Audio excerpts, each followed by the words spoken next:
Man,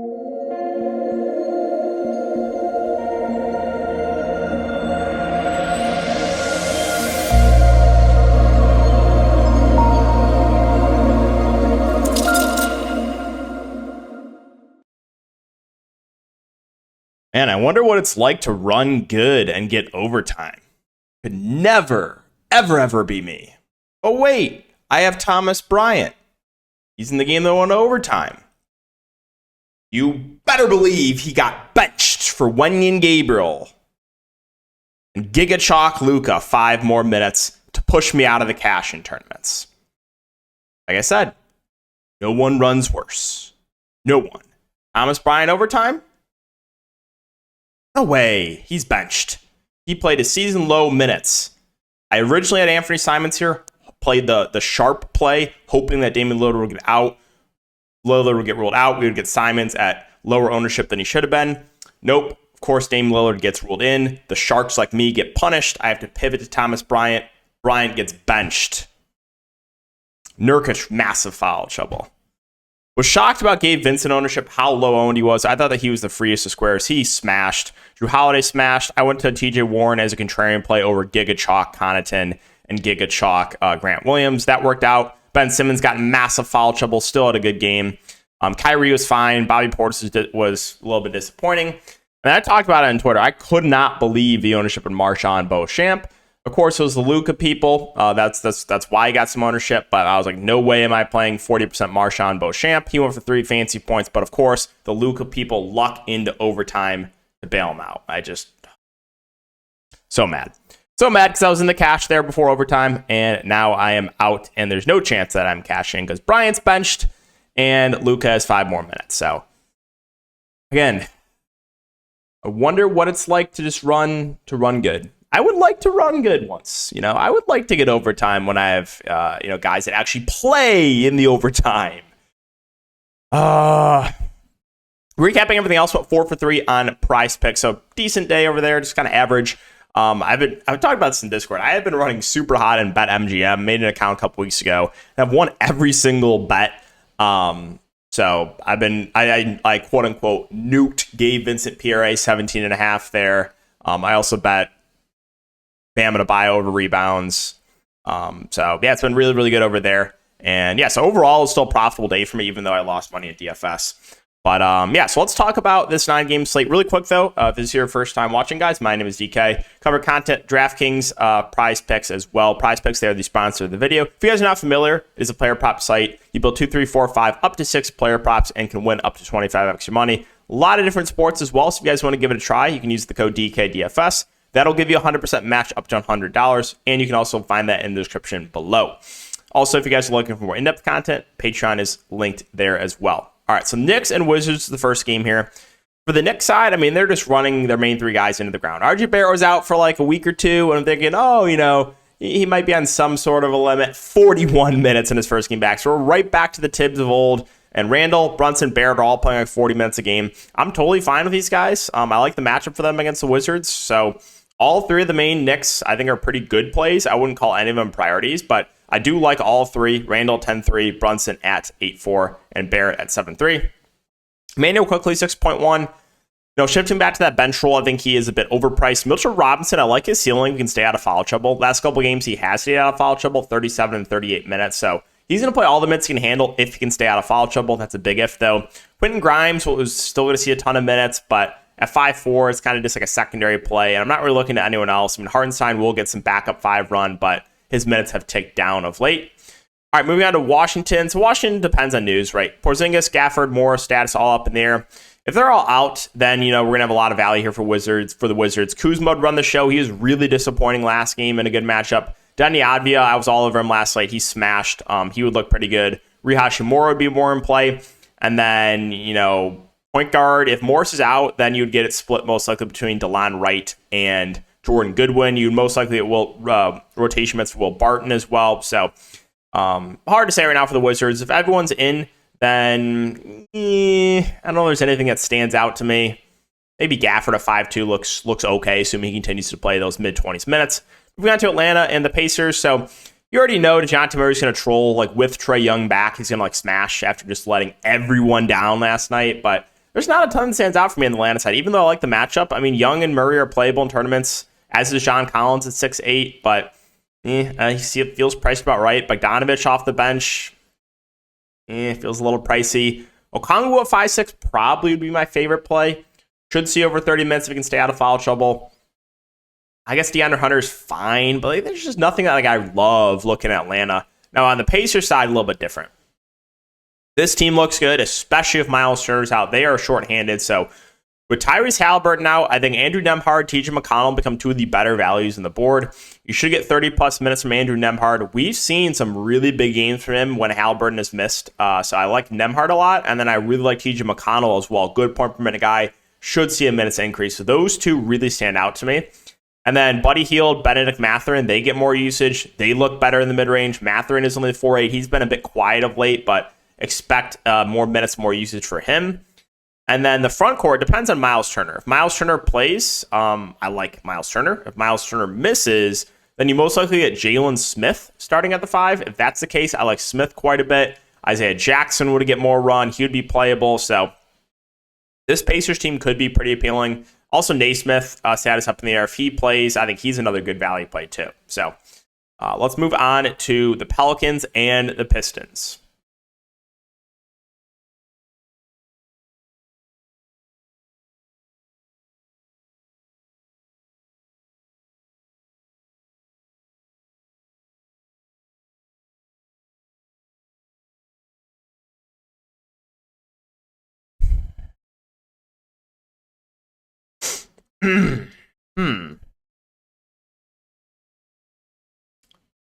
Played him here. Played him here. Played him here at no ownership. Played him here at no ownership. Finally, I just couldn't take getting burned. Trey Murphy. Every time I play him at low ownership, and every time he just continues to bust. I'm like, you can't do it. Can't keep getting burned by Trey Murphy. Finally faded him last game. Absolutely smashes. 30 bomb for Trey Murphy. When I finally fade after I've lost infinite money on this guy over the last couple of weeks, playing him over and over at negative ownership every time.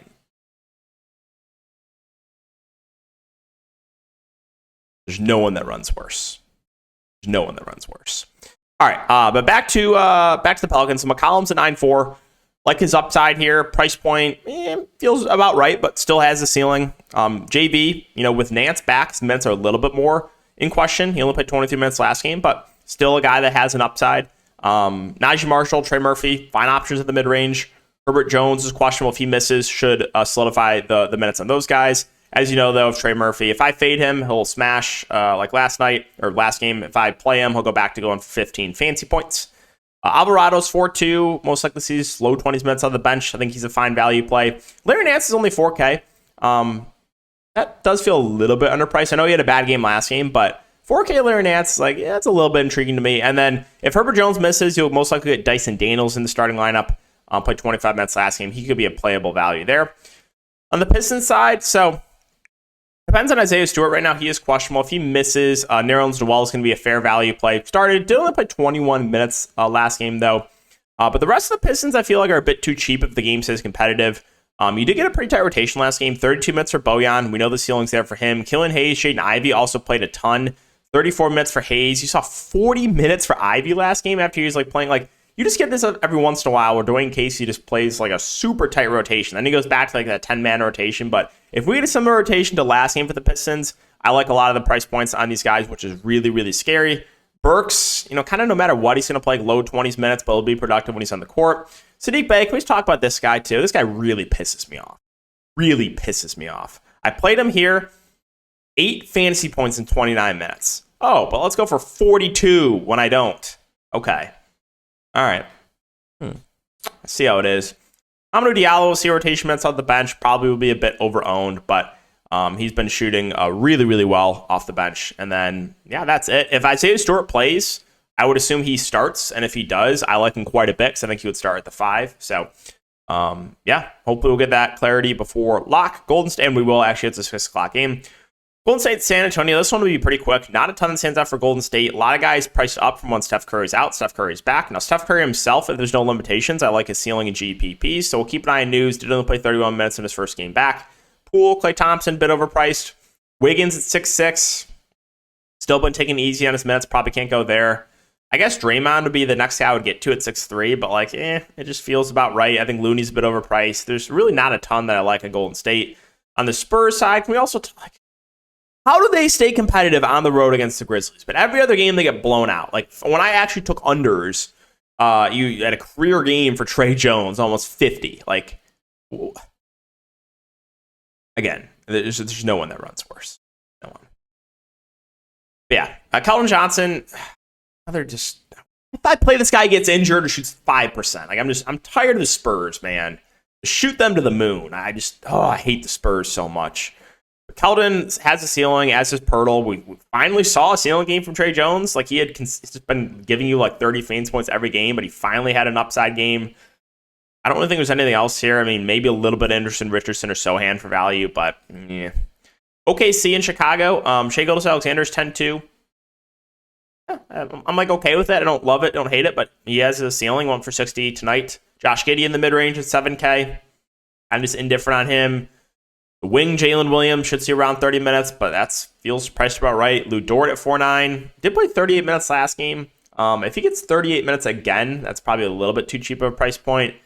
The front court, be my guest. We saw Jalen Williams, the big start. You got Kenrich Williams that will probably see minutes. Darius Bazley saw rotation minutes tonight, kind of out of nowhere. I don't know. I don't feel comfortable targeting the Oklahoma City Bigs. Moving on to Chicago. So Rosen doubtful, Levine probable. Levine and Vooch, I think, still are viable options at their price points.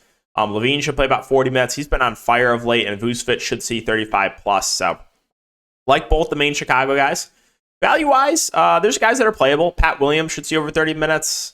Kobe White off the bench most likely sees 25-ish. I think he looks like a decent value play. Ayo Dosunmu started, but 29 minutes. It's fine. Alex Caruso also started. Had a really bad shooting game, 3 of 11. But I think he looks like a decent value.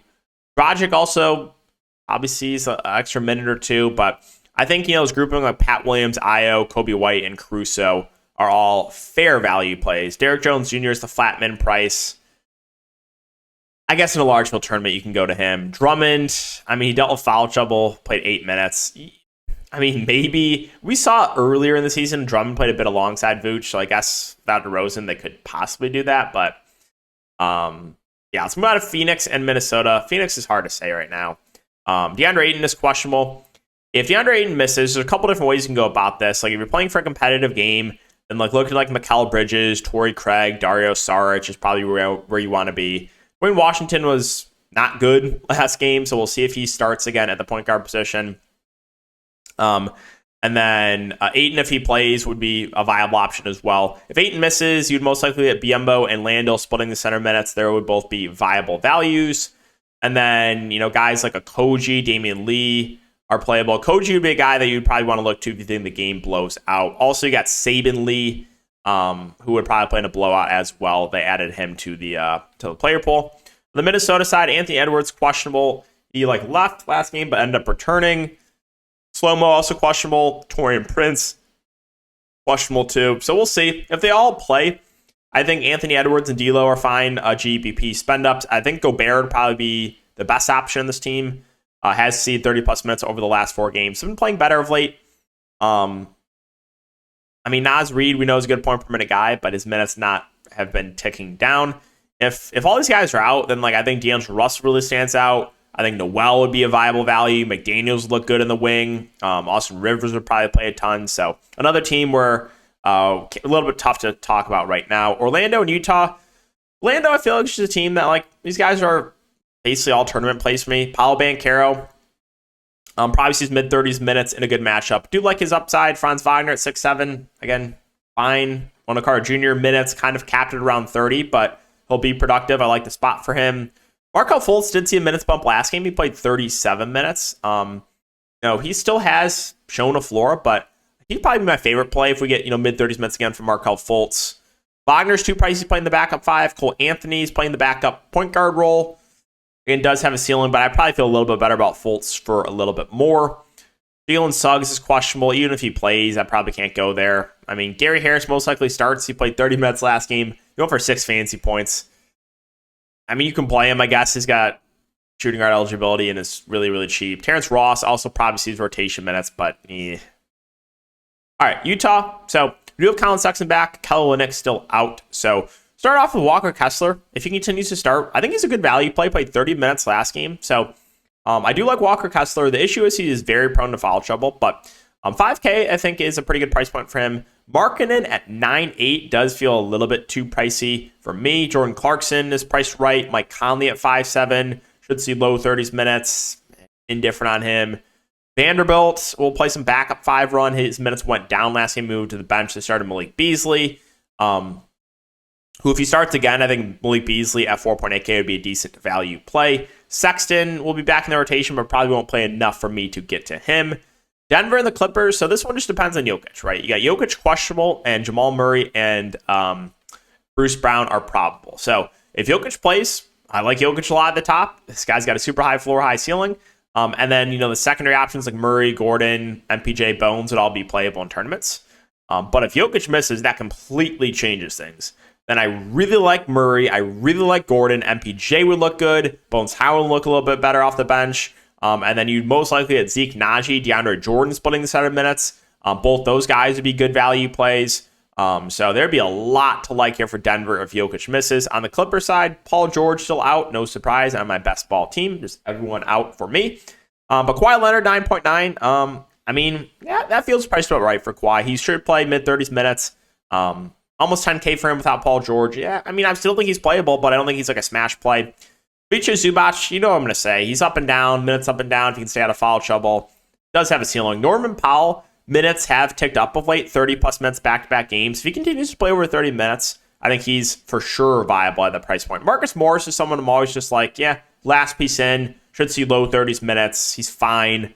John Wall will come off the bench. His minutes not as secure, but he'll most likely be productive in those minutes. I really like Terrence Mann at 4.3. Played 41 minutes last game. Only went for 22 fantasy points. But if you continue to give him 40 minutes a game, I think he's way too cheap. Nick Batum's at 4.2. 29 and 32 minutes over the last couple games. He's not going to be a super productive player, but his minutes have ticked up. So I think Batum's a fair value play. Reggie Jackson was a DNP last game.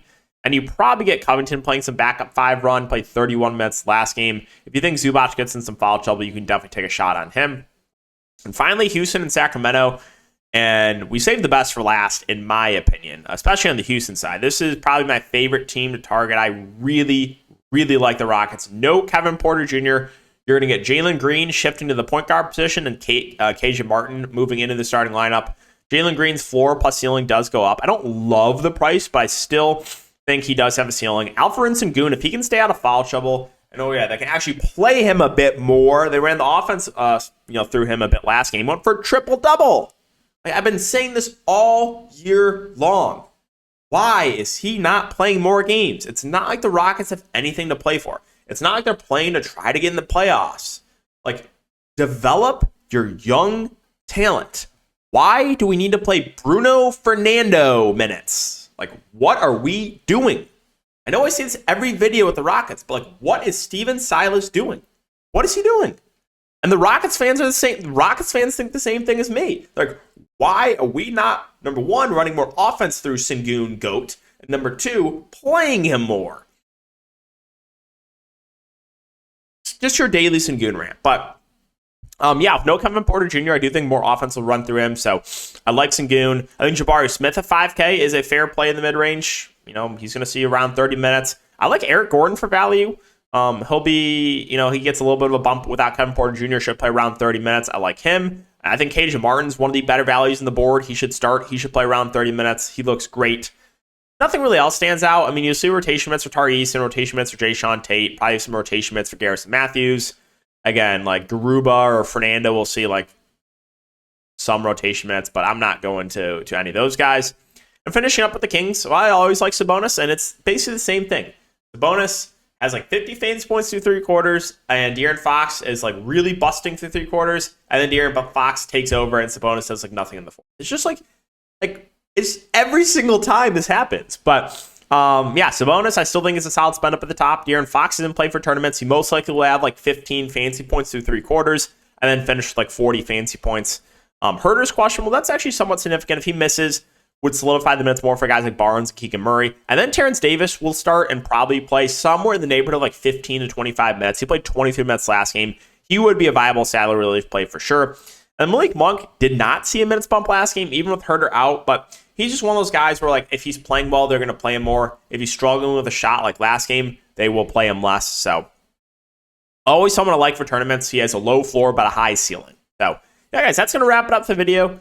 Really do appreciate you guys watching, as always. Also, I want to say, really quick before you get out of here, everyone that, like, tags me and tilts themselves on Twitter, like, thank you. Like, I know, like, I don't want you guys to lose, but it is funny to see that. So, like, it does make me laugh. So, if you guys, like, tag me and stuff on Twitter, appreciate that. It does put a smile on my face. But yeah, I'll see you guys all in the next video, and good luck.